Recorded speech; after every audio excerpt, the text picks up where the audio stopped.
Em nome do Pai, do Filho e do Espírito Santo. Amém.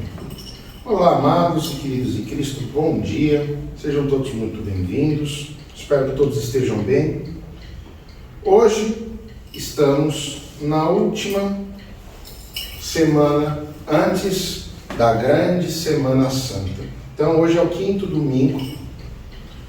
Quinto domingo esse que nós temos, a igreja nos traz o exemplo, nos traz um modo de vida.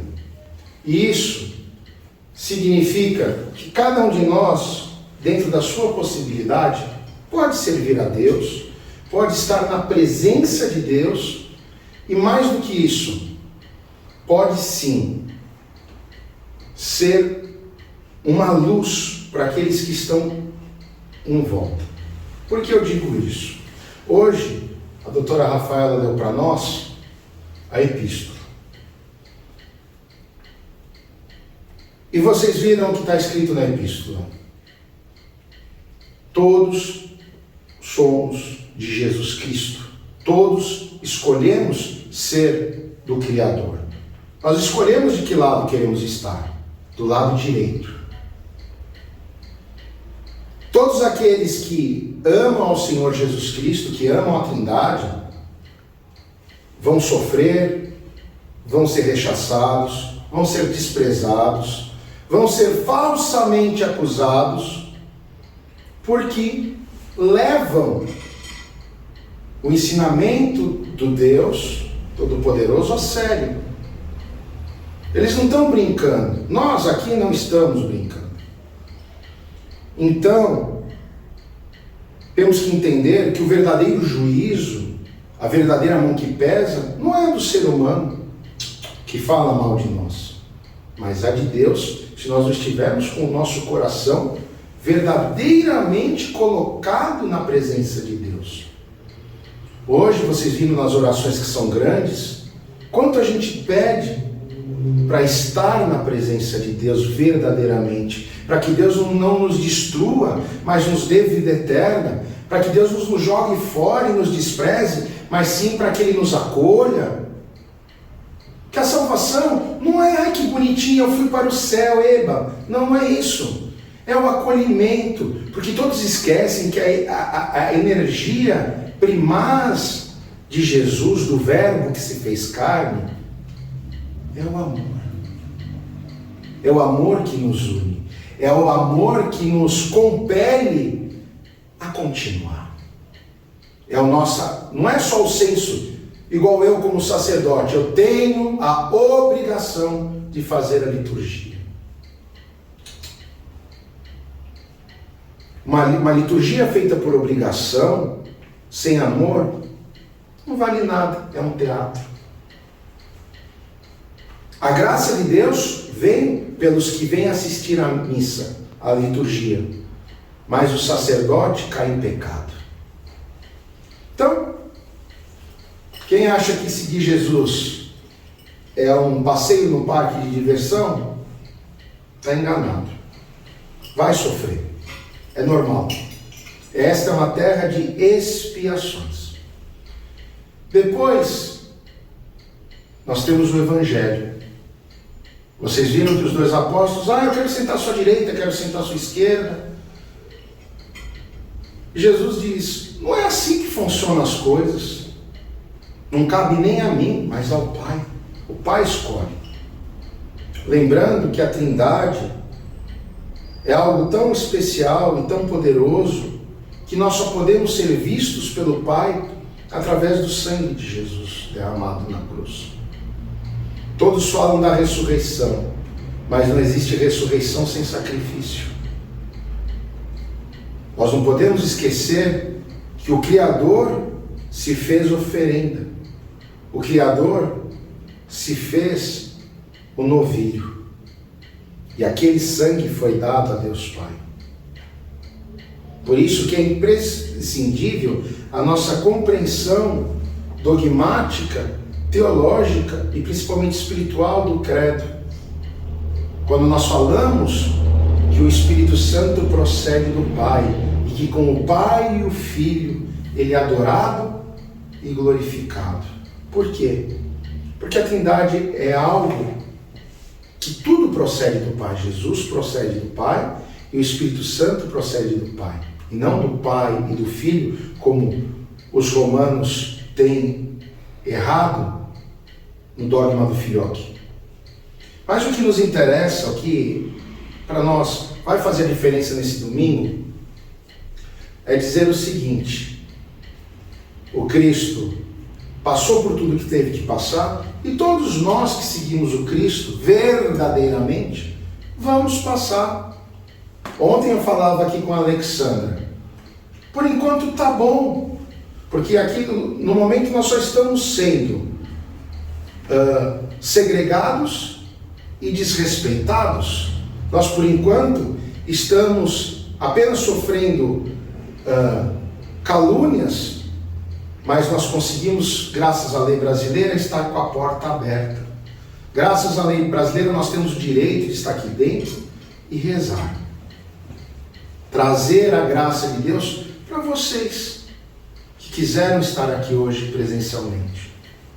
Para aqueles que assistem, eles podem, quem sabe, ser tocados no coração e dizerem: nessa Semana Santa, eu vou na igreja. Não para ver o Dom Nectários, ou o padre, ou quem quer que seja aqui, mas eu vou no Nímfios para ver o Cristo. Eu vou na quarta-feira para receber os santos óleos e a absolvição para eu tomar comunhão antes da Páscoa e estar limpo, mais alvo que a neve, para receber o Senhor Jesus em glória no domingo de Páscoa, dia 12. Essa é a diferença. É aqueles que vão vir na quinta-feira santa pela manhã tomar a última comunhão antes da Páscoa, que é a instituição da Eucaristia.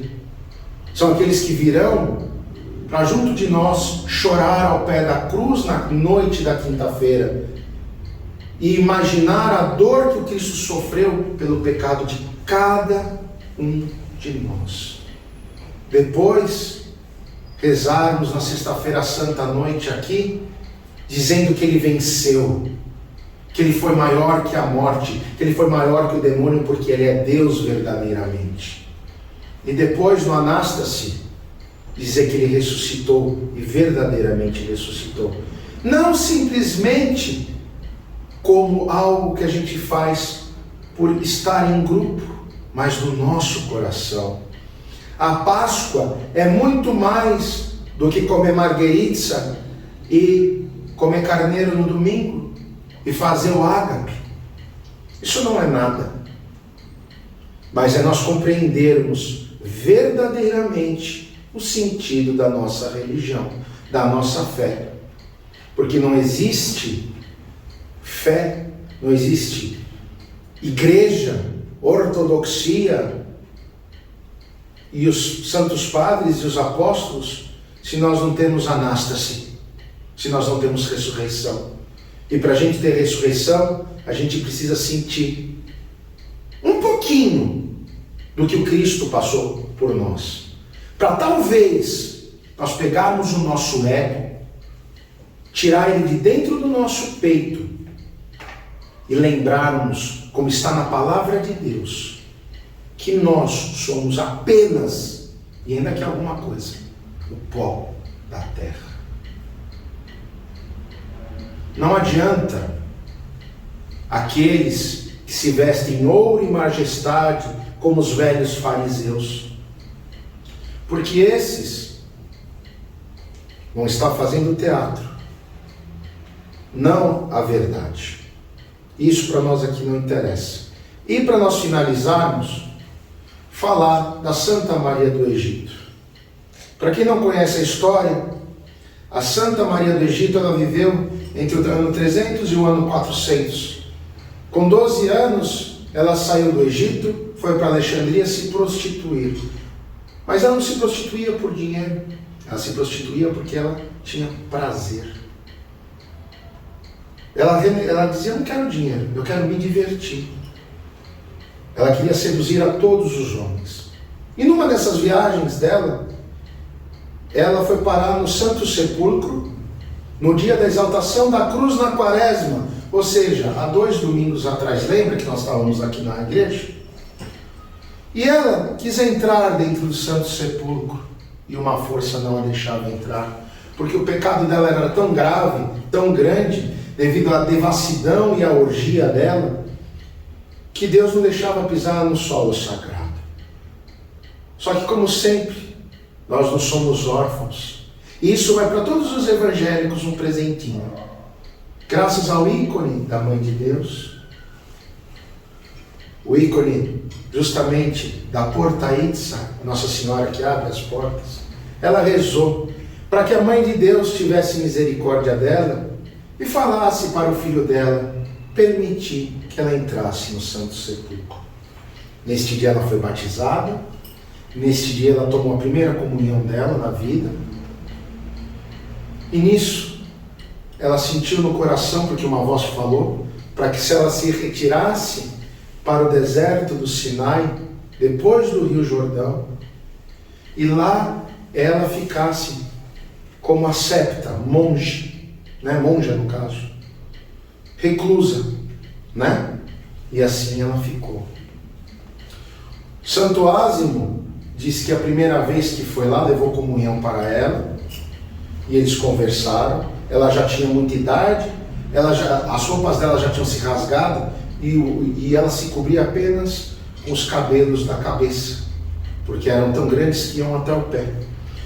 E ela vivia apenas de comer pequenos frutos e folhas, em jejum absoluto. E Deus permitiu dela viver.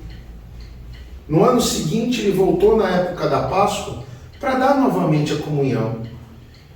E encontrou o corpo dela incorrupto, como está até hoje no mosteiro dela, lá no Sinai. E mais, ela deixou um escrito no chão, dizendo que ela tinha tomado a comunhão há 1 ano atrás, né? Ele chegou e disse: hoje tomei a comunhão e adormeço nos braços do Senhor. E durante aquele ano todo, o corpo ficou incorrupto. E veja, nós estamos falando de um santo que antes de chegar ao ano 400. Então, são 1.600 anos, é isso que está incorrupto? Então, isso mostra que Deus fala ao coração de cada um de nós. Cada um de nós tem uma missão nessa terra.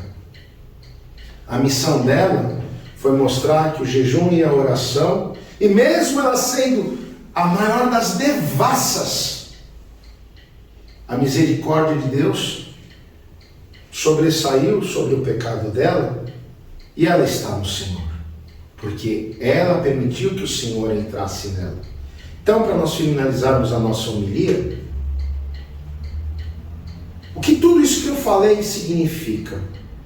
Que a partir do momento que nós permitirmos que o Espírito Santo entre dentro de nós, através da comunhão, Ele está em nós e nós estamos nele, que é o que prevê a Sagrada Escritura. De forma que isso nos levanta, isso nos cura, isso nos dá renovo espiritual, isso nos dá força para continuar, e isso nos dá também a sabedoria do Espírito Santo para sermos a face do Cristo para o nosso irmão. Veja que São Ázimo escreveu por quê? Porque aquilo tocou tão profundamente a ele, que ele viu a presença e a graça de Deus naquela mulher, ex-prostituta, ex-devassa. Então, eu falo para todos vocês, e me incluo, porque eu não sou nenhum santo, sou pecador também, que nós, independente do nosso pecado, independente da nossa humanidade, independente do nosso erro, independente do nosso eu que grita dentro de nós, seja para o certo ou para o errado, nós temos que sufocar esse eu e deixar a energia do divino, do Espírito, do Ágio Pneuma, fogo que arde, mas não queima, arder e não queimar o nosso coração, através da comunhão, através da oração, mas no se dar, no sentido de servir. Vejam que nós hoje rezamos e o que nós lemos na Sagrada Escritura: aquele que quer ser o primeiro, que seja escravo do outro, que seja servo do outro. Ou seja, para você ser o primeiro perante Deus, você tem que ser o último aqui. Para você saber o que é ser humilde. E para acabar a homilia, ainda digo mais. Nós temos um problema muito grande na Igreja Ortodoxa mundial, seja ela canônica ou não canônica. Os bispos acham, na sua maioria, que são Deus. Alguns jogam Deus sei lá onde e se colocam no trono de Deus. Quando colocam a mitra episcopal e o báculo e sentam naquela cadeira atrás do altar ou no despoticon, acham que não existe nada maior do que eles. Mas eles esquecem que são pó da terra. O outro dia morreu o patriarca, acho que foi da Bulgária, eu já não sei mais qual patriarca que foi que morreu, 90 e poucos anos. Ele vai ser santo, sabe por quê? Se vocês vissem ele com todas as doenças, recebendo comunhão como um bebê, na colherzinha. E ele era o patriarca, o chefe da igreja. Mas ele se despojou da glória de ser o primeiro, para mostrar na sua humildade que, apesar dele ser o primeiro, escolhido entre todos no sínodo, devido o corpo frágil dele, ele se colocava como uma criança. Então, não importa, cada um de nós não importa, sejamos esse servo perante Deus. Aqui nós temos professoras e temos uma médica. Vocês servem, cada um no seu apostolado. Uns ensinam, outros curam. Tem nas suas mãos a formação de uma pessoa, tem a vida na mão de uma pessoa. Isso é servir, isto é um apostolado de fé. Então, nós temos que agradecer a Deus pela oportunidade. Ela é médica de corpos, eu, enfermeiro de almas, porque quem cura é o Deus, eu só dou o remédio. E vocês ensinam, vocês dão a base.